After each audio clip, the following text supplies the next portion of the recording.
E aí pessoal, tudo bem? Aqui é o professor Fábio. Estou aqui hoje para mostrar para vocês um novo conceito da química orgânica que são os polímeros. Hoje a gente vai então verificar a definição de polímero, vamos ver alguns tipos de polímeros que existem no mercado e uns exemplos.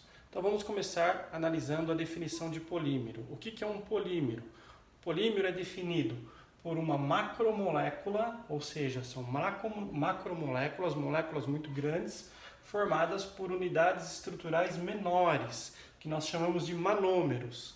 Esses manômeros vão se repetir na estrutura, formando o polímero. Como que a gente pode dar um exemplo dessa definição?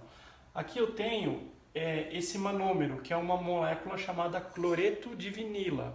O cloreto de vinila, então eu coloquei aqui N sendo uma quantidade muito grande. Então eu tenho uma quantidade grande de cloreto de vinila. Eu vou fazer uma reação com catalisador, onde eu vou quebrar essa insaturação do carbono, que é essa ligação dupla, e aí eu vou abrir a possibilidade de ter uma ligação adicional no carbono da esquerda e no carbono da direita, que ele vai poder se ligar então a outras unidades menores, e assim formando o polímero. Então aqui eu tenho um manômero, faço a reação química com o catalisador, quebra a ligação dupla da insaturação e aí eu formo o polímero, que é o PVC, nesse caso é o policloreto de vinila. Então o polímero ele sempre vai vir com o nome poli na frente, que significa muitas quantidades, tá?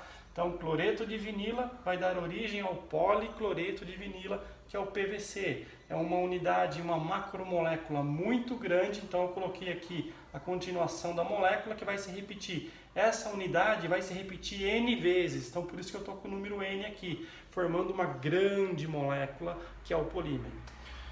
Bom, a gente pode dar alguns exemplos de alguns tipos de polímeros. Então, vamos começar falando do termoplásticos.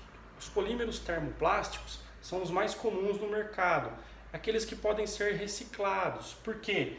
Eles podem ser fundidos várias vezes. Eu consigo derreter e formar um novo material com ele, trocando a forma. Então isso facilita demais a reciclagem.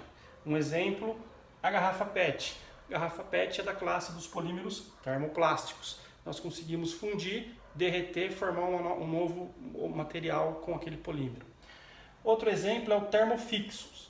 Os termofixos são rígidos e frágeis. E um problema, quando ele é aquecido, ele se decompõe. Então, quando você vai fundir em alta temperatura esse polímero, ele se decompõe, não podendo ser formado outro material. Isso torna ele com uma difícil reciclagem.